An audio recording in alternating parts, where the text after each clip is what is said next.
What's up, everybody? Welcome, week 32. You're looking live. Well, kinda. That's Allegiant Stadium in the background. For those of you who don't follow me, the Raiders are now my number 2 favorite team behind the Lions. Love what they're doing.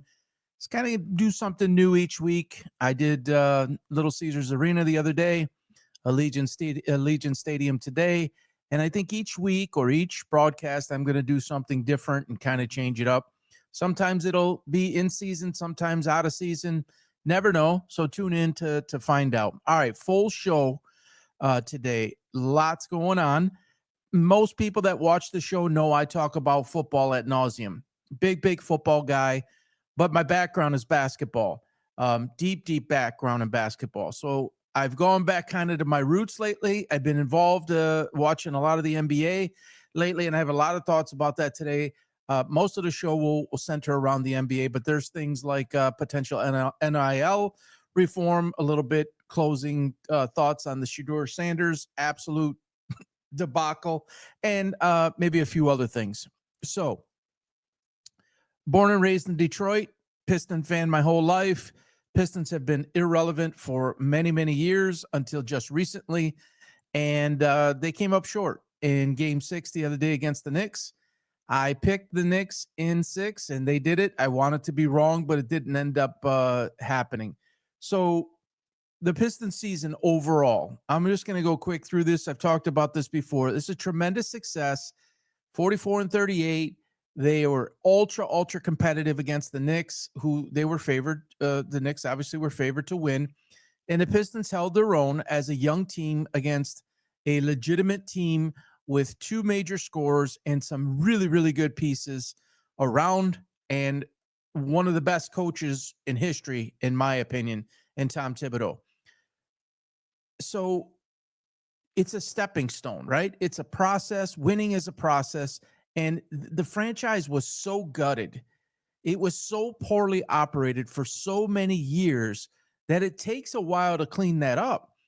And the reverse that just happened over the previous year and this year, last year and this year, is extraordinary. It's just very difficult to do that when the pieces that you have are such that you're kind of limited in what you can do. Yes, you had Cade Cunningham. Yes, you had a couple of players, but there was a lot of damage done. And so you rebuilt everything from the GM to the coaching staff to new players in the mix. And that's a quick turnaround. So that's a great first step or next step in the process of becoming a perennial winner, which is not easy to do. So well done by the Pistons this year.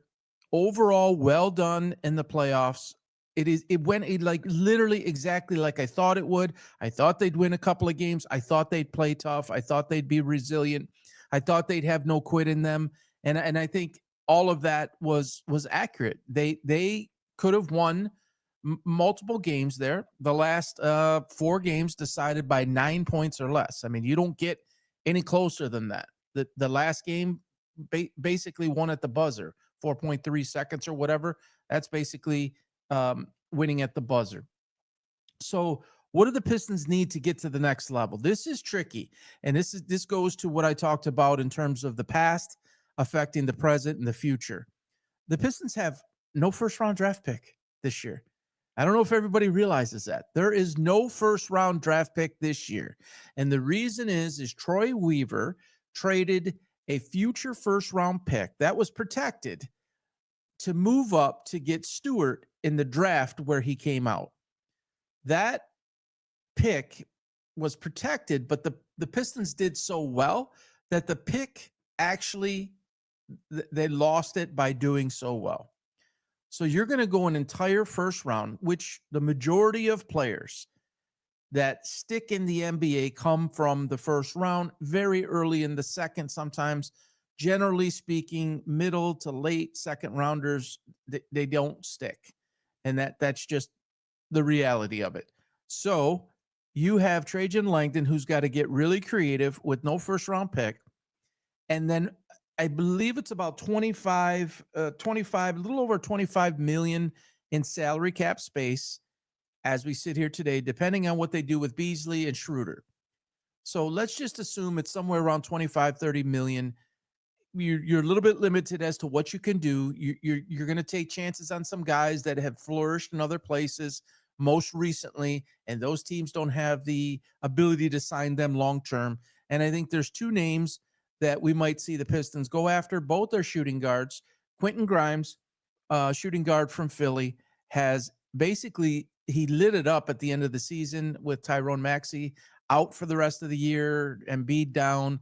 Had a chance to show some new guys, and he has a lot of talent out of Kansas. Just never really had the opportunity.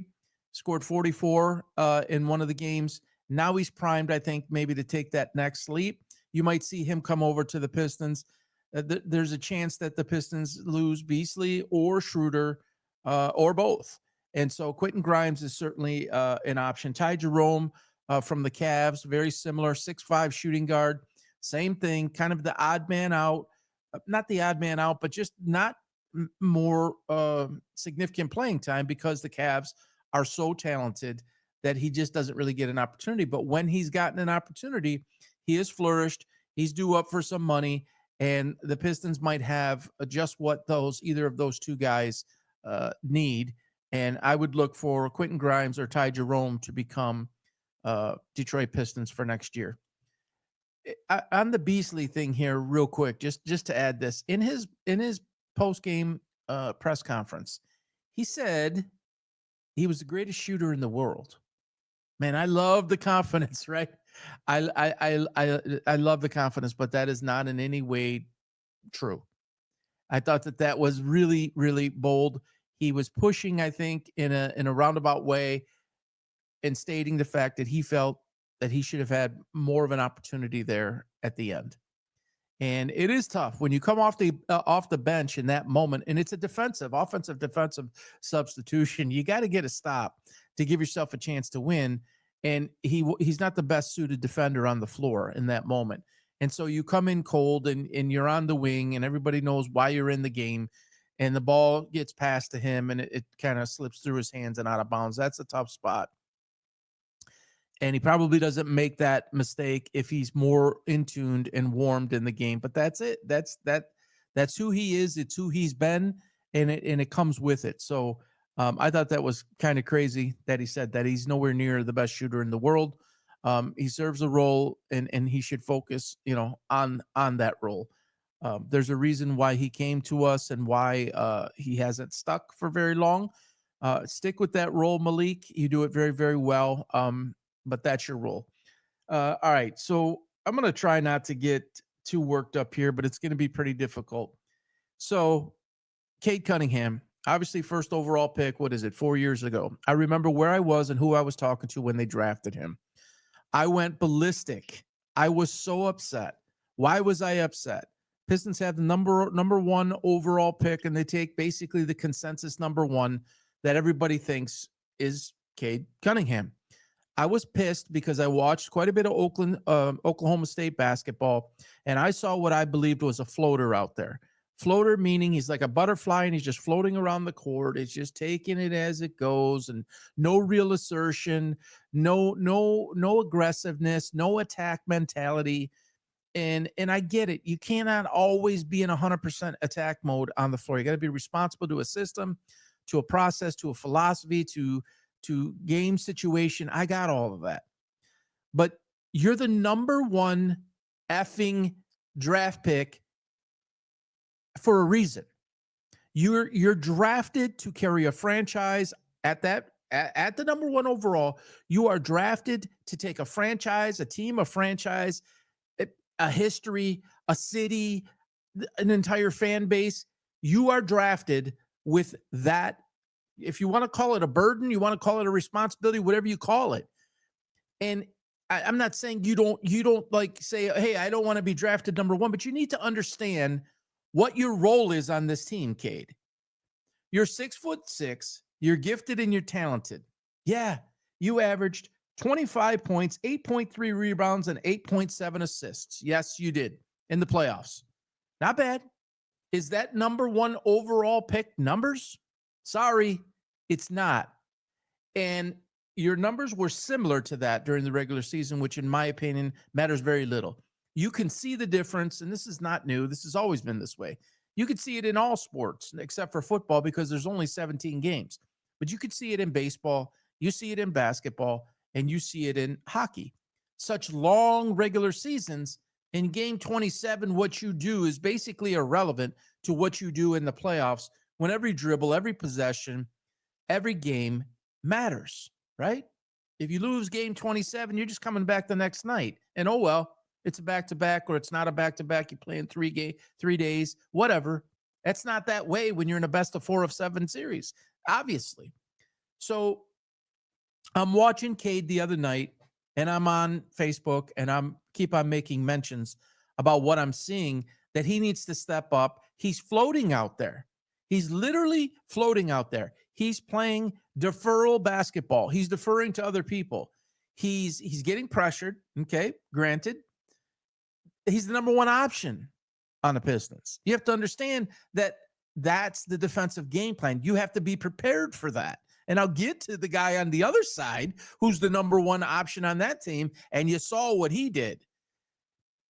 Cade, it was just like legit so concerning to me, because going from Oklahoma State to the number one overall pick and me going crazy over time, I came out and said I was wrong about Cade Cunningham. And I said he's on the verge of a top 10 NBA superstar. You know, I take it back. I said that, right? Because when I say something wrong, I'm going to come back and I'm gonna own it. But I'm looking through a coach's lens, right? It's a long background of coaching, and I'm looking through that. I'm watching him away from the ball. I'm not necessarily watching the ball at all times, and I'm just looking at his behavior, his demeanor, his mannerisms, his exertion, how he's asserting himself. And it wasn't there, folks. It's not there. It wasn't there. In the biggest moment, when the team needs you the most, you're not there. Somebody made a good point the other day and says he has the ability to get to the rack almost every possession. He's settling for threes. How about this number? It was shocked. I was shocked. I didn't realize it in game until I did some show prep. And he was 42.6% from the field. Not good. That's just not good. It never has been good. It's not good enough. Now, again, the Knicks have structured their defense in a way to slow him. I got it. But again, you're 6'6". You have tons of talent. You're the number one overall draft pick, and you have to find a way to do better. Now, ready for this one? 17.9% from 3-point range. That is the series average. 42.6 field goal percentage and 17.9% 3-point for the series. For the game itself, game 6 itself, 0 for 8 on 3-pointers and 9 for 22 in game 6, 6 for 17 in game 5. So again, 6 for 17 in game 5, 9 for 22 in game 6, including 0 for 8 from 3-point land. How is this even possible in at least half of them? Without me rewinding the film, they're great looks. And it's off. It's just off. And you cannot be that. You cannot do that. It cannot happen. There's too much invested in you. There's too much riding on it. And it's like he looks like he's unaffected by it. I get it. He's more of a laid-back guy. I get it. But dude, wake the F up. You are in back-to-back elimination games. Everything is on the line. It's win or go home. You're at home in game 6. You're up 7. What was it? 7, 8? Put the effing game away. Put the ball in your hands and go for it. He didn't do it. And it's concerning, everybody. It's concerning to me. It's concerning to end your season like that. Did he overall have a good season? Yes. Did he overall have a decent playoff or a good playoff at 25, 8.3 rebounds and 8.7 assists, getting others involved? Yes. But you can't play deferral basketball when you're the number one option. You can't do it.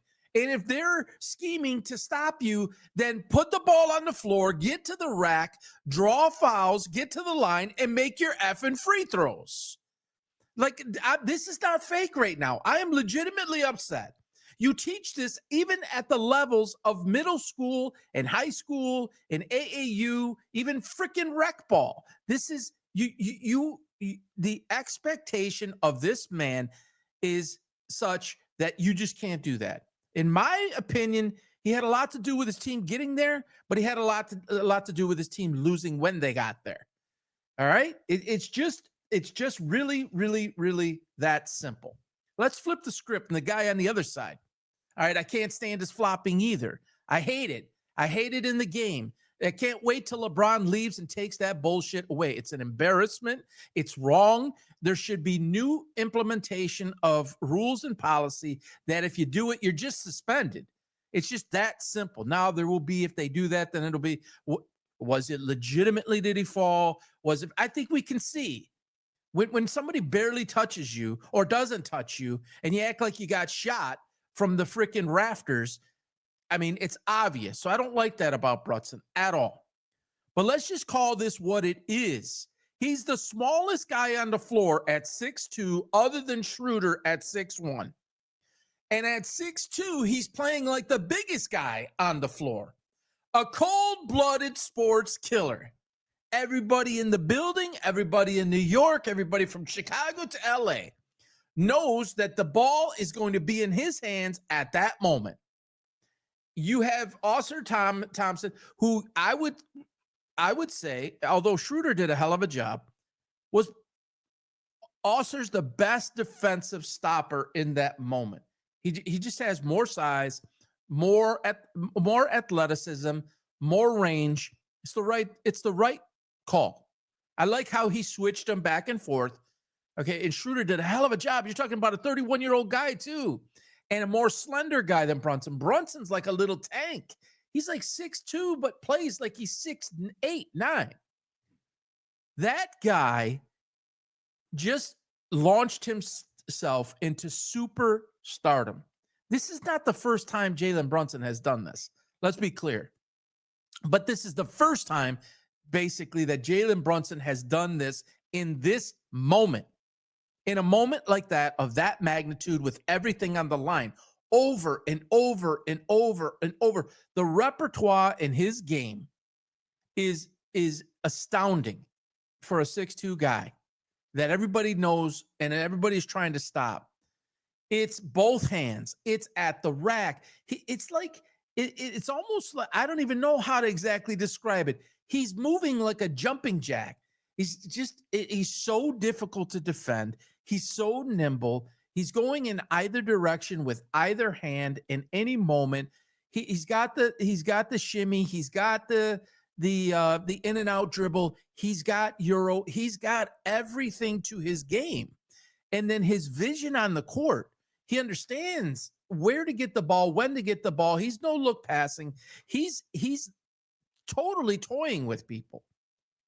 And in that moment, you know the ball's going to him. Ausar's right in his face.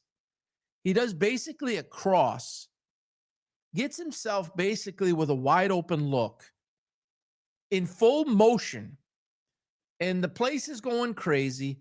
Everything's on the line, and he freaking nails it.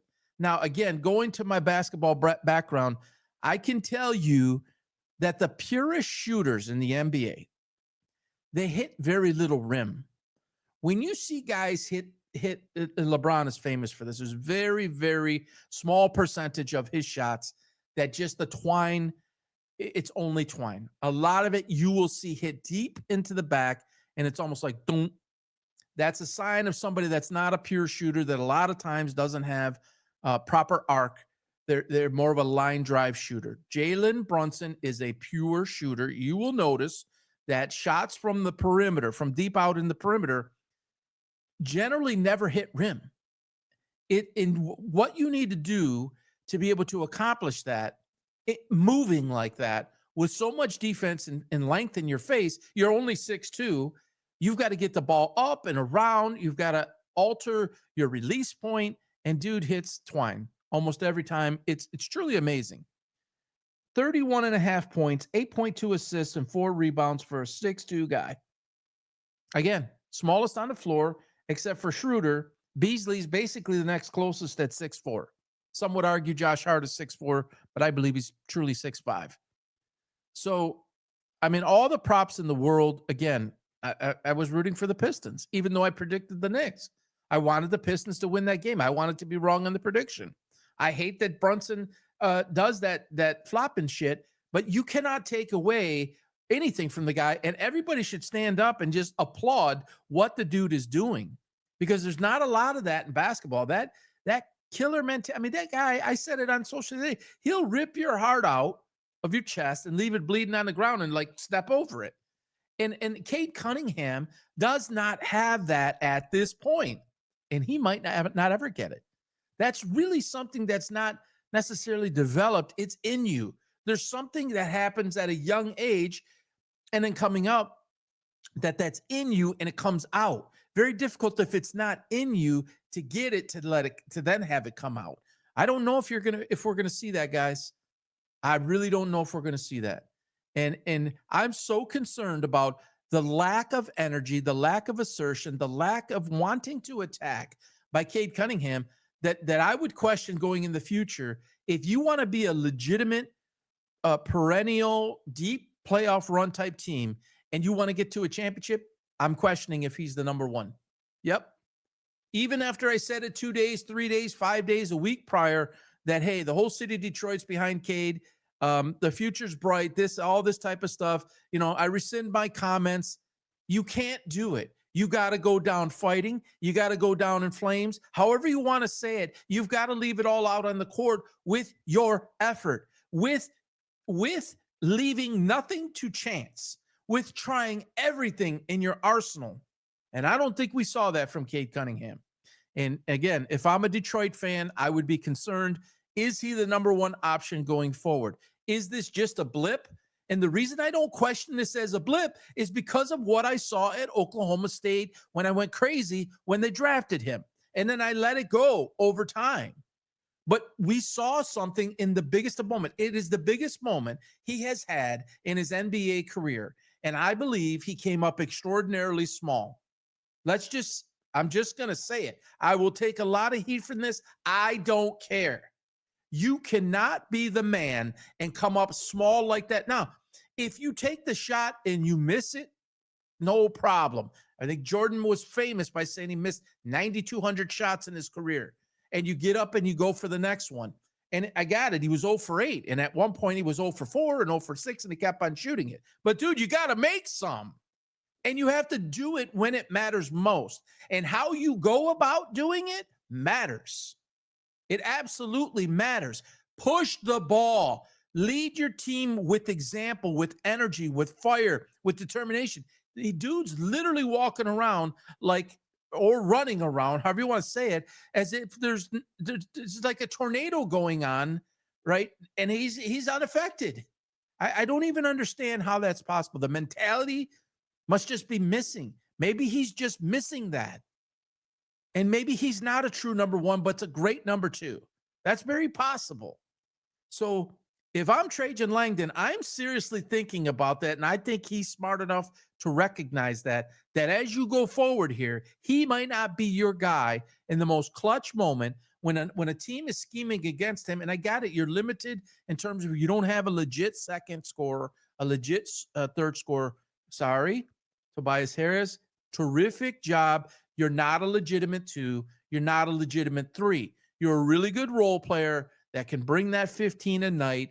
That's not a legitimate number 2 or legitimate number 3 scorer.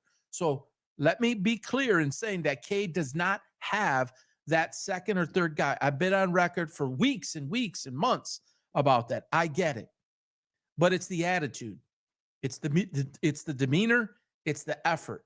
It's the decision-making that I have the issue with. And that's what he did at Oklahoma State. And that's what pissed me off. So there's big concerns there. And hopefully he learned from Jalen Brunson about what it takes and how to execute in that moment. Everything was drawn up for the guy, and he's got to take the guy one-on-one, and he's got to beat him. And that's another thing that was very glaring to me, particularly in 5 and 6, is Cade's inability to really produce in a one-on-one situation. A guy like Brunson flourishes in that moment. He has everything in his toolbox. Cade Cunningham doesn't, and he may never. That's possible that he may never have that. So can be very good in transition, can be very good with movement, but can he take the ball in a one-on-one situation and do whatever he wants, regardless of what the defense is doing? I'm not so sure. I'm just not so sure. All right. So, I believe our future is actually meaning the Pistons' future is brighter than the Lakers. Yep, I said it. The Luka, LeBron, and Lakers show completely flopped, as I predicted the Timberwolves would beat them. It's a complete disaster in LA. There's no other way to say it. For a moment, Rob Pelinka, 2 moments. Rob Pelinka was, I got LeBron James. No, the fans thought this about Rob Pelinka. Rob Pelinka got LeBron James to come to LA. Oh, Rob Pelinka, GM of the year. Rob Pelinka pulls off this backdoor deal, whatever you want to call it. How in the world Dallas would offer Luka Doncic only to the Los Angeles Lakers? Adam Silver, deal to move the Mavericks to Las Vegas. And Rob Pelinka pulls off Luka Doncic. Now you got Luka, and you got LeBron, and you got Austin Reeves, championship, number 5 for LeBron, right? That's what everybody was saying. And I'm screaming, no, it's not. You have 2 ball-dominant players that in order to be successful need the ball in their hands. LeBron can't play off the ball. Luka can't play off the ball. And then who I had been screaming is the key to the whole series is Austin Reeves. And Austin Reeves with those 2 guys on the floor is far less productive for obvious reasons. The formula doesn't work. I told somebody 2 weeks around the time that I did my predictions prior to the series that the Lakers had no depth. And the guy came at me and said, you need to go learn. You go 7 deep, 8 deep in the playoffs. What are you talking about? Exactly what I was talking about. You went 8 deep. 7 and 8 is very weak. You're playing a 40-year-old guy, 42, 43 minutes. You're playing an out-of-shape Luka Doncic, 42, 43 minutes, and you're playing over a lengthy series, every 2, it's too far in between, every 2 nights, 3 nights, whatever. They took them out in 5, so you didn't even play 6 or 7, and they're gassed. You got lazy Luka running around looking like he's disinterested on the defensive end, a human pylon out there, one side of the ball only, very, very good at it, one of the best ever, but a one-dimensional, no defensive player. LeBron floats out there now for obvious reasons. He can't do what he used to do. Never thought he was great at what he did in terms of an all-around game, but I get it. He's 40 and he can't do what he used to do. So he's got to pick his spots like a boxer, right? You got to take a round off here and there. You got to coast a little bit. You got to maintain energy for certain moments. And somehow, some way, people thought that was going to win, particularly against a young team with those players that can run and gun you. LeBron can't get up and down the floor. Luka can't get up and down the floor. It's a mess. And now the talk is, and this is talk, it's not necessarily from the Lakers, it's fan talk. Lakers to trade Austin Reeves and whatever amount of picks and go get Giannis. That's not going to work either. It's the same process. It's the same problem. Luka can't defend his shadow. Okay. Reddit comes out after the game or the day after, 2 days after, whatever. And he says, we need to get into championship shape. You think? Who do you think he's referring to? He's referring to Luka Doncic, who's out of shape. I don't know if I've ever seen a GM, maybe a coach, but never a GM take the heat that Nico Harrison took by making that trade. Two things on that. I still believe that the trade was made in large part because of the casinos and the Adelson family and the DeMott family and the lack of legislation in Texas to open casinos in Dallas. He's up for supermax money, which is about $345 million. So I think that played into it. But you also have to look at the person. They say he smokes. They say he drinks. We all know he's a whiner. He never committed a foul in his life. Luka Doncic, he never committed a foul, and everybody commits fouls on him every play of every game. And he's one-dimensional, and he can't play defense. That means the same thing, but he's one-dimensional. You don't pay a guy $345 million to be a one-dimensional player. 28-8-8 or 28-8-9 is irrelevant. That's not a championship formula, everybody. It's just not. You need to have, if you're going to do that, you better have everything else on your team solved defensively to be able to hide that person on the defensive end, and they don't have that. And the way the contracts are structured and what they now would have to pay this guy after, I think, next season, it's impossible. LeBron will be gone, and it's just not going to work. And Nico Harrison saw this, and everybody ought to start taking it back. Yeah, you got to the finals with Luka, you lost 4-0. You go to the Lakers, you lose 4-1. You can't unsee what you saw. And if you understand the game and you follow the game and you don't get caught up in what he can do offensively, which is dynamic. It's dynamic. No one can really stop him. But that doesn't mean you win. It just doesn't mean you win. You have to be able to play on both sides of the ball in order to win. The five on the floor have to be able to do that. And you have to be able to have the physical shape, which is what Redick is talking about, to go nonstop. And if you need to go 42, 44 minutes, you have to be able to do that. He can't. And I don't think that he has the mental makeup to construct himself that way. Even if he comes back 10, 12 pounds less, I don't think he'll be able to maintain it. He never has. I doubt he will. And so Dallas moved on from that and gave that to the Lakers. I'll get heated up for this. I don't care.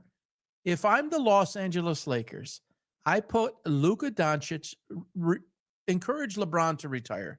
Basically make it known that you would like to move on. Okay? I don't think LeBron is going to retire without announcing to the world that it's his final year. That way the insecure person that he is will want to parade around every arena and will want everybody to throw a celebration for him to step away from the game. I mean, that's just, I'm not even going to go there except to say that that's comical. But Lakers, this guy's been a failure in Los Angeles. Let's just call that what it is. The championship was in the bubble, okay? It was going down. The COVID was going down and happening right as the playoffs were approaching. There is no game, no championship, no league that has a larger asterisk on it from COVID than the NBA. So you can strike that right off. People are in a bubble away from their families. The whole world, no one knows what's going on. You're confined to your hotel room, confined to certain chefs cooking food for you. I'm sorry. It's going to be there in the column, but I don't. I mean, his 3-13, I think it is, in his last 16 games in the playoffs, he's done. Walk away, retire. You've destroyed your legacy as it is. People will always talk about you more for what you didn't do and what you did do, meaning to hurt yourself and the game and your teams, than you will about what you actually accomplished on the court. So just leave. And then if I'm the Lakers, I make it known that Luka is up for sale, and you take the highest bidder possible and take the biggest haul that you could possibly get and say no to the ones who are less. But you got to do this here coming up really soon, because then you got the draft, free agency, you got all of that. So start dripping it out there to get Luka on the block. You will not win a championship with this guy. Highly doubtful. You have to remove LeBron from the equation. Then you would pay him $345 million because you're not going to be able to keep him unless you do that. You're going to mortgage your whole future and build your entire franchise around Luka Doncic? Hell no. So then you basically have retired LeBron. You have Luka, Austin Reeves. Rui's a pretty nice player. And that's basically it. You have no big. You have no bench. You have a one-year head coach who made a ton of mistakes. What do you have? Get rid of him. Take 2 now players and take 2 to 3 high number 1 draft picks and move on. Nico Harrison knew what he was doing. He did. I think he was instructed to do it, but still, I don't think he resisted because it's very clear as day to see what's wrong with Luka Doncic. So that was easy to predict. Some guy the other day said, there's no way you predicted that. And I'm like, bro, I do it on video. Here you go. They can't keep up with teams like that. And LeBron's going to come back and Luka's going to come back and suddenly it's going to make a difference. And you go out and get Giannis. What is that going to do? So you have 3 players and nobody else. How's that going to go? You can't play LeBron big minutes. Clearly, you can't play Luka big minutes, and he's not going to stay in shape even if he comes back. Giannis is a machine. I'll give him that. Dude's in constant motion. It won't work. Save the tape. It won't work. All right. Let's talk about the upcoming. Well, actually, let's go to Shedeur Sanders here for a minute. It just switch gears. Talked about this ad nauseum. Everyone's talked about it ad nauseum. It's hard to keep talking about it. It's just annoying. But a lot of times I'll bring up topics and discuss certain things that's trending and new things continue to happen. And there's this big craze going online that Cleveland got it right because Shedeur Sanders has got the number 1 selling rookie jersey. And I started talking with a couple of people, in chats on X and stuff. And it's like, so that's how we judge a player's ability to play on the field is based on their jersey sales. Johnny Manziel had the number 1 jersey sales when he came out as a rookie. How'd that work out? Ryan Leaf, you can go all the way down the list. Guys have done well. Jersey sales, we've gotten to that point. So that was striking to me. And then I also felt it was striking that there's already a rehab going on. Rehab of his image. Now, some of that is out in the social world, but some of it's coming from the Cleveland Browns. It's basically clean up on aisle 3, 5, 7, 9 for the disaster that it was in not drafting, not drafting this guy. And now there's talk about the Cleveland Browns were legitimately trying to move up into the 4th round to get this guy. I mean, ridiculous. There's things coming out from their legitimate website about his college career and stuff. And it's like, you guys, 99% of the people in that building did not want Shedeur Sanders. The 1% is the biggest percent is owner Jimmy Haslam with aid from quarterback coach Bill Musgrave, who played with Deion, who had talked with Deion. This is on record. It's not my opinion that Deion trusts Bill Musgrave and Deion's got to control everything his son does. And so he was looking for spots and scouting. He told the whole world this. So it's not my opinion. It's fact. He was talking about where he wanted his son to play, where he didn't want his son to play. And Cleveland came around. Haslam did it. After you drafted Dylan Gabriel, just mind-boggling. And you could look at the golf claps when they drafted him, Barry, the GM, Stefanski, the head coach, everybody stone-faced. They got a clap. We're grateful that he slid to us. If you're grateful, first of all, it's not a slide because he's not that good. and all that comes with him made him a 5th-round pick. And I, again, on record, January 19th, saying Shedeur Sanders is a 5th-round draft pick, and it came true. So he didn't slide to you. He was there and where he was supposed to be, and you took him wrongly, I think. But don't say slide. Don't say, oh, this, oh, that. Call it what it was, what it is. You felt the pressure. You, Jimmy Haslam, do a lot of you do a lot of dumb things as an owner of an NFL franchise. Tremendous business background, but you have been an abysmal failure as an NFL head coach. Mistake after mistake after mistake. If you want to get out of a mistake, you've got to clean stuff up and start looking to do things a different way. So you had Deshaun Watson. You compounded it by re-signing Deshaun Watson and everything that came with Deshaun Watson. You would think that you would want to clean up every aisle and restock the shelves in the right way going forward and give the Cleveland Browns what they did, the Cleveland Brown team and fans and coaching staff and city and the NFL what they deserve. The NFL would be a better league than it is if the Cleveland Browns were relevant. And you're making move after move to make sure that they're not relevant. Why would every team stay away from it except you? And you're the one team, and I said it on January 19th. I spoke to the Cleveland Browns. Stay away from him. And yet you went and did it. You would have to thread a needle and basically have an act of God for this guy to come in and be anything significant.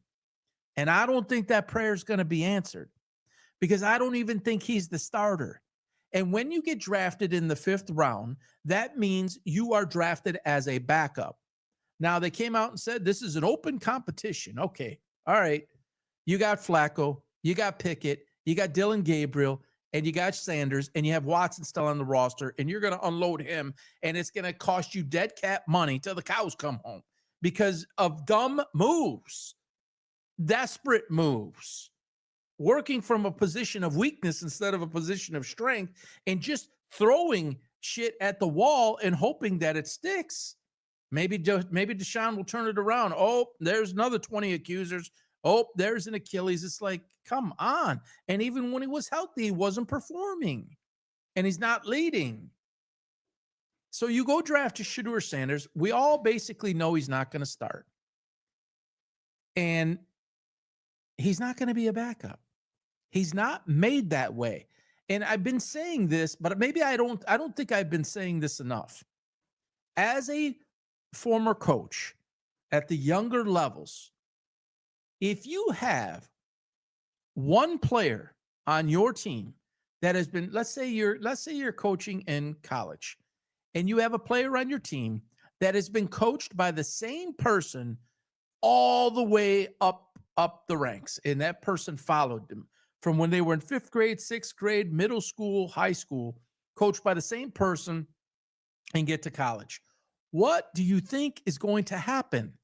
You know one way and one way only. And not only is it just one coach, it's your father. And your father is Deion Sanders, one of the most flamboyant people in the history of any sport. And you walked right down his footsteps, or right down his path in the same foot tracks, basically, and have conducted yourself the same identical way. That you're the greatest, that you don't need to do anything, and you told everybody why they shouldn't draft you because you felt that you were entitled. But what you didn't realize, and I've been saying this, now Warren Moon came out and said it. Thank you, Warren Moon, legend that you are. If you are one of 11, it can happen. It's historically has happened. Guys like Antonio Brown, guys like Deion Sanders, the list is endless. You can go on forever. There's been guys that get Pac-Man Jones, guys that get chance after chance after chance when you're one of 11. But if you are the quarterback, you are in charge of the 11, which includes yourself. And beyond that, you're in charge of the 53, essentially. The franchise, the fan base, the city, the team standing in the league with the NFL shield. So somebody convince me, because I don't think I can be convinced. How in the hell is Shedeur Sanders going to be all of that when he played for one person his entire career, when he feels that he's entitled? There's this thing coming out, or he said it. They're promoting this, that he's never drank alcohol. He doesn't drink alcohol. That football is his true love. More cleanup on aisle 3. Good for you. I'm glad you don't drink alcohol, but that isn't what anybody is saying that you do. You're clearly addicted to fame, stardom, reality TV, brand building, jewelry, rapping, all of that stuff. You cannot, he would have to basically turn all of that off. Then focus 24/7, 365 on being a quarterback in the NFL and doing all of that with the right attitude, being coached in a new way, in a new system, not run by his father. You need every one of those things to go right. You need the guy to work his ass off. I'm not saying he hasn't worked hard at points in his life, but I got news for you. No matter what work you put in at the college level or below that is nothing compared to what type of work you have to put in at the NFL level. And in particular, the quarterback position. It's complex. Everybody's looking to destroy you every single week. Every team defensively is scheming to stop one player. If you stop the quarterback, you stop the team. So every building in the NFL is going to be working their ass off to make sure that you don't succeed. So you have to have it inside of you here and here to work your ass off 24/7, 365 to meet and exceed what everybody's trying to do to stop you. Yet in the process, in the draft process, during that, you are asking a fellow player who's going to get drafted somewhere in the top 10 at the time, and you're asking him if he wants to cut an album, and you're on film saying this. And Cam Ward says, I play football. And he says, what, you don't have a hobby on Saturday? Let's cut a record on a Saturday. Dude does not get it. If you think he all of a sudden is going to get this, it's not going to happen. And the pressure of any quarterback position, you could have been Ryan Leaf, Peyton Manning, Joey Harrington. I don't care who it is. It comes with pressure. Now, when you built up this elaborate scheme and this elaborate hype train promo to get the world to think you were better than what you were, and then the whole entire league, and no, it wasn't collusion. You went to the Giants. The Giants had a meeting with you. They gave you a playbook. They said, take this playbook. They said, study this playbook. And in our next meeting, you're going to come in and we're going to have you install a package. That next meeting came. Everybody was there. Everybody wanted him to install the package. He didn't do it, folks. This is like 2 months ago. Not even. He didn't do it. And then he argued and justified why he didn't do it. And then he came off as if, why are you questioning this? Do you kind of like, do you know who I am? You know who you are? Let's just get this straight one last time. And I'll cut this and I'll put it out there. You are an entitled brat who's been overhyped and overproduced. And each time along the way in the draft process where you've been tested, you have a glaring F. That's why nobody wanted you. Then you're on film with your father and your brother saying this is the devil at play. It's not the devil at play. It's your actions. I have effed up many times in my life. I think we all have. The ability to say it and own it is important. And now Dad came out and puts this cryptic post out and says, God, I made a mistake. I can be better. I should be better. I'm paraphrasing. I can be better. I should be better. I will be better. Yeah, because your attitude and you picking up the phone and calling all of these teams to try to find a spot for your son because you want to control the process knowing that you're no longer his coach, blew up everything. And that's not to say that Shedeur doesn't have the ultimate responsibility, but in fairness to him, He's been controlled. And I don't like to talk about people's families and all that, but from a sports perspective, everything the kid has done has been controlled by his father. Where he plays, how he plays, jersey retirement, the draft process, not hiring an agent, all not going to the draft itself, standing by and watching your son create all of that stuff with the hats and this big, who wants to be a part of that? If you own a company and you want a return on your investment and you want to do well, why would you bring something in like that? It almost doesn't matter how much talent he even has, which is limited at best, in my opinion. But let's just say he was all everything, but that came with it. If that poison and that toxic is going to infect 52 other guys, plus a practice squad and a building, why would you want that? I just don't understand what is so difficult to understand about this. This is life. This is every day. It's in relationships. If it's toxic, it doesn't work. So let's just assume for a moment, which I think is basically an impossibility. Let's say he does win the starting job. Let's say he has some success. You think him and his family are going to be able to manage that success? We don't always have to just manage failure in life or falling down. We have to manage success. And a lot of people fear true success. People fear the unknown. People fear failure. People fear lack of acceptance. People also fear that if I'm successful, what will happen if I do it right? And at that level, one of 32 in the Cleveland Browns, and all the hoopla that would come with that. Shedeur Sanders is going to handle that. His dad retired his number less than 2 months after the season finished, and that's what he. And then he says, "You need to be dead to be recognized, bro." You have to play week in and week out, year in and year out for 5, 6, 8, 10, 12, 15 years at the quarterback position to be recognized like that. And then when you do something once, it's so hard to do it again. If you establish or achieve any success and that becomes kind of a regular, to stay there and to grow from there is one of the hardest things to do. Any champion will tell you.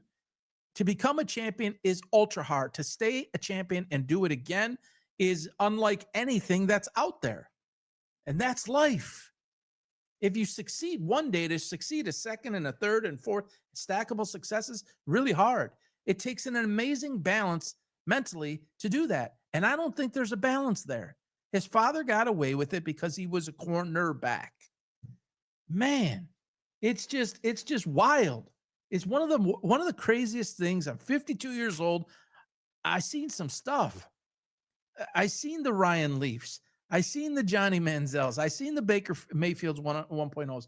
I seen the Jeff Georges. I seen the Art Schleisters. I seen the Jim McMahons. I saw all of these people, but I never seen. Maybe Lonzo Ball, LaMelo Ball. That'd be the only other person similar to this, where a father or a family got involved and this hype machine. It's just remarkable. And again, LaMelo Ball or Lonzo Ball is nothing, absolutely nothing compared to the quarterback position. I know it's in the sports term, but look at the whole world. You're basically the CEO of the football team. Every move you make is dictating your team's success or lack thereof. It just comes with it. There's only 32 in the world. There's way more than 32 CEOs in the world. There's way more of any other position, basically, in the world. There's way more cornerbacks. There's way more running backs, wide receivers, offensive linemen, defensive linemen. There's 3 on a team, and there's one really, truly that matters of the 32. And this guy, he doesn't have it. Save the damn tape. I'll take it. I'll admit it if I'm wrong. All right. So I've been on a roll lately. Wanted to be wrong on the Knicks Pistons. I wasn't. I picked the Pacers over the Bucks. It happened. I picked the T-Wolves over the Lakers. Obviously, it happened. And I picked the Knicks in 6 over the Pistons. It happened. That all after the Shedeur prediction on January 19th came true when the draft came through last weekend that he'd be a 5th-round pick. So I'm on some kind of white hot roll here, and I'll try to keep it up for you guys. Some new followers this week that I know that wanted to hear this. So I got 4 series here, and one of them is contingent upon the Rockets or the Warriors in that series. But we have some that are settled, and I'm going to give you predictions on the team that's waiting for the eventual winner. So Cavs and Pacers, this is pretty easy. The Pacers have a nice team with a lot of different guys that can do some things. Very athletic, well coached, Rick Carlisle, the whole nine. They were impressive in how they dismantled Milwaukee and undermanned Milwaukee. Even if Lillard was healthy, wouldn't have mattered much, in my opinion.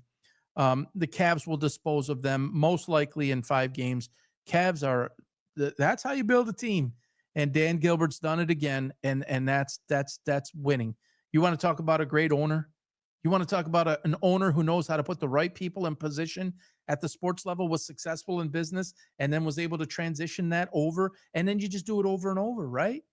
That's a true owner who built an infrastructure around him to create success, and then even the ups and downs that come with it. They lost LeBron. They got LeBron back. They lost LeBron again. And now most would argue that they're the favorite to win the whole thing. And it's really, really special to watch what they've done. And I know Detroit's a homegrown Detroit guy, and I'm partial in that regard. And I've met him and talked to him. But all that aside, you can't argue with what he's doing. The Cavs basically will dismantle the Pacers. All right, Knicks and Celtics. Knicks obviously saw them more than the Celtics. I'll be honest, totally honest. I did not see one dribble of the Celtics first series. I was basically watching box score, game cast, didn't see one dribble. I know who they are, and I know who they were playing, and it just not a match. This one should be a pretty good series. I could see it going 6. Brunson's that good. Towns can do his thing. Guys like Anunoby and Josh Hart and Bridges, they can really bring some things. They have some depth there where other guys can pick it up, and they're aggressive. Even a guy like Cameron Payne comes off the bench, and dude's aggressive. He did it in Phoenix. I watched him a lot in Phoenix, actually. They're aggressive. They're on attack mode, and they're strong defensively, which is a Tom Thibodeau trademark. So on that basis, they're going to hang with them for a while. But I'm going to take the Celtics in 6 over the Knicks. Possibility it could go 7, but I would hang in with 6. I'm not a big Jason Tatum guy. That's another guy that it's like on and off with the spigot. I'm not going to compare Cade Cunningham to him because he hasn't won it all and he hasn't been around like Tatum has. But Tatum's that guy too. Sometimes he's aggressive, sometimes he's not. Jalen Brown, much more aggressive mentality than Tatum, but you have both on the team, right? And plenty of players around. I think they get that done. All right, the Thunder versus the Nuggets or the Clippers. The Thunder are beating either one of those teams. It's basically shaping up to be one of the greatest, already is one of the greatest teams I've ever seen in my entire lifetime. They are so deep. They are so well-rounded. They are well coached. Sam Presti is in the top 3 best general managers in all of sports, and he's way up there in sports history. Very few guys can do it like him. He's the model. If you're looking to build a franchise, what that man has done is truly remarkable. Nuggets have their pros, and the Clippers certainly have their pros, and both have some cons. But it doesn't matter who they're playing. The Thunder will win either of those against either of those teams. I believe in 6. The T-Wolves versus the Rockets or the Warriors. Real quick on Draymond Green. I mean, just like it's just old now. He's doing it again last night. He's slapping guys. It's like just enough already. Enough with Steve Kerr. It's just enough. Love what Jimmy Butler does. Obviously, I'm a huge Steph Curry guy, but I think that Steve Kerr has miscoached or mismanaged that team. What he's done with Kuminga, it's just, I don't know. T-Wolves versus Rockets or Warriors. I really believe that the T-Wolves have a super shot to beat either one of those teams. And the T-Wolves present some challenges because they're very athletic. They've got some length. Gobert against the Warriors would present an issue as a big down low, and Green's going to guard him fine if that was to happen. But that's another guy. Gobert, he just on again, off again, and never really lived up to it. But he's a big guy, and he can have moments. And I think the Warriors would struggle against that. The Rockets would do a little bit better, but the Warriors would struggle at that. But either way, I have the Timberwolves winning the series against the eventual Houston Golden State winner. So Cavs over the Pacers, Celtics over the Knicks in 6, Thunder over whoever comes out, Nuggets or Clips, and the T-Wolves over the Rockets or Warriors. So, I do have one more thing to cover. I do appreciate the fact that the NBA is a soft ass league. Its viewership is down. It's down for a reason. But what I have watched so far in these playoffs is teams getting after it and teams fighting for every possession, every loose ball, just doing things like it matters. It's refreshing. It's nice to see. I don't think there's a league in all of sports, and that includes baseball, where a bunch of players go out there and do less during the regular season than the NBA. And I mean that. So it's good to see what they're doing here with in the playoffs. Very good. All right, one final thing to close it out. Donald Trump was in Alabama last night, and he met with Nick Saban and Tommy Tuberville. And I believe Saban, at least, I think both of them spoke. I don't know for sure on that, so I don't want to say, but I know that they met with him, and I know Nick Saban has been very, very vocal about NIL and its damage. I've been vocal about it too. I'm no Nick Saban, but I've been saying for months and months and months, more than a year, that this will destroy sports. 100%. It is kryptonite for sports, and it will ruin it on several levels. It won't just ruin college, which is what Nick Saban's concern is. It will affect the NFL game. And somebody said to me the other day, what are you talking about? Shedeur Sanders, he's fine. He doesn't need the money. It doesn't matter what happens. He's all set. That's part of the point. Just so I'll just give you a quick example. As a business owner in the past, I don't, people would want to pay up front a lot of times in the early days of businesses. I don't like to take that payment in full early on, because you lose the ability or the desire by human nature to actually earn it. If you already have it, it doesn't mean the same. And you have to be a really special football player to go out and do that work every day when you don't have to do it. The Tom Brady's of the world, the Peyton Mannings of the world, were greatness and championships. Like the Jordans, you could say all that, but those guys didn't make anything close to this money. He made it on endorsements, but the most amount of money he ever made in a year, I think it was his final year, was $30 million. You can't pay these guys $30 million. I understand inflation. I get it. Things change. But if you already have everything, what would make you want to do it?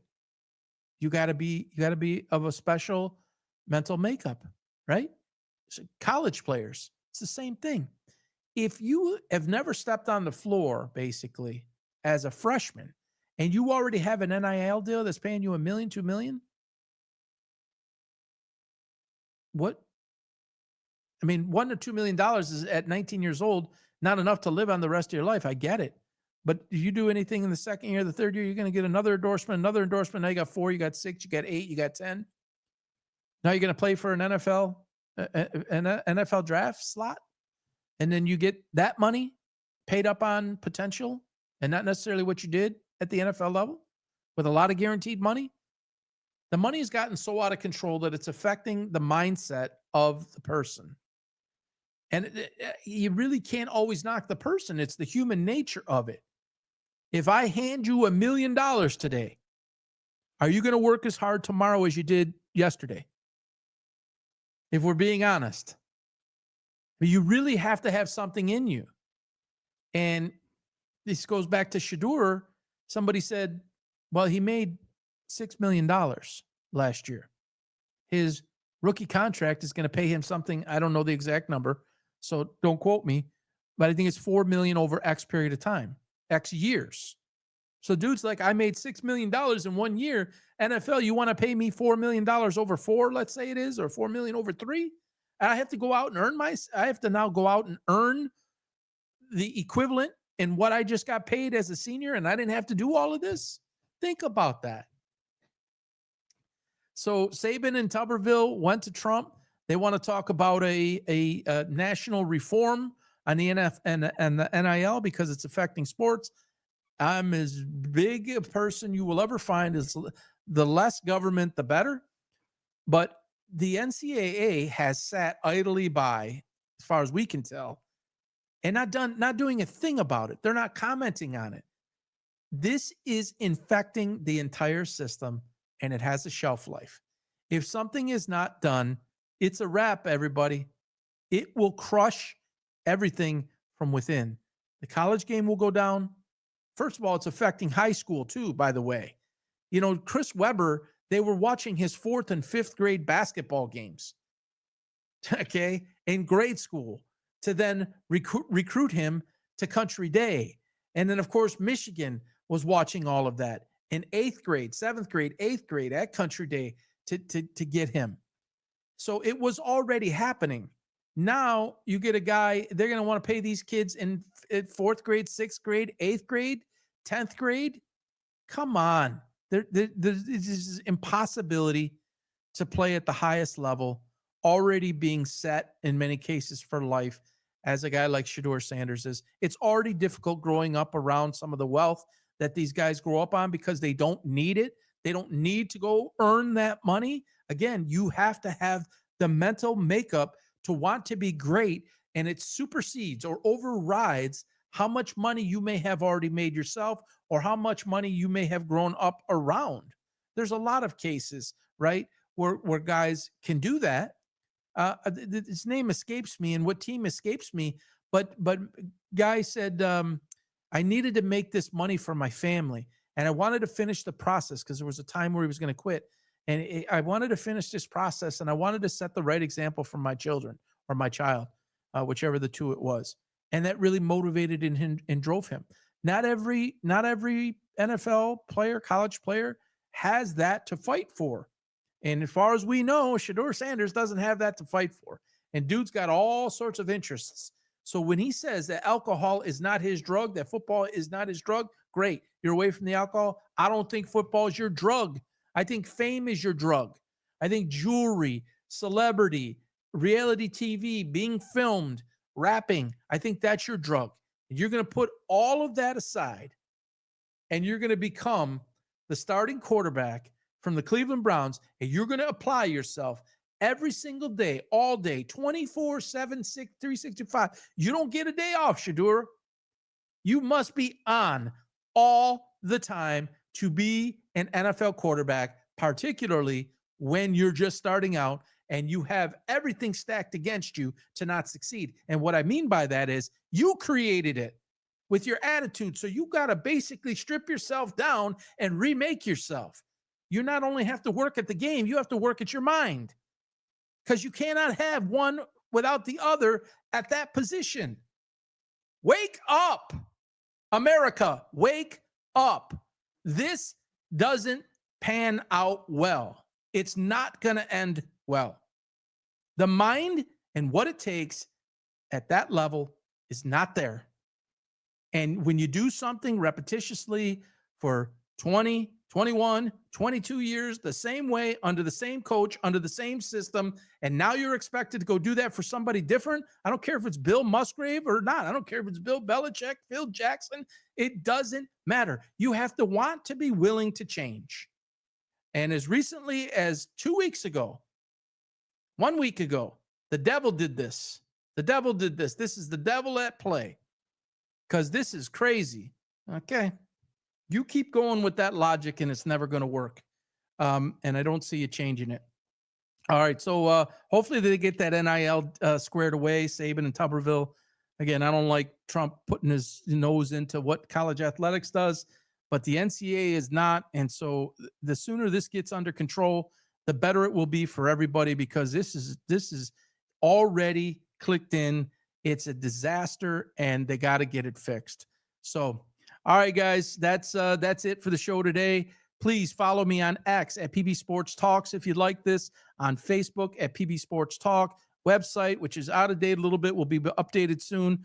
Uh, uh, PB Sports Talk, there's so many different addresses. Sometimes I forget. pbsportstalkshow.com. Sponsorships are still available. Email me, Paul at pbsportstalk.com. Everybody have a great weekend. And remember, life is short. Hold someone, hug someone, love someone. Till the next time, have a great weekend, everybody. Take care. Bye-bye.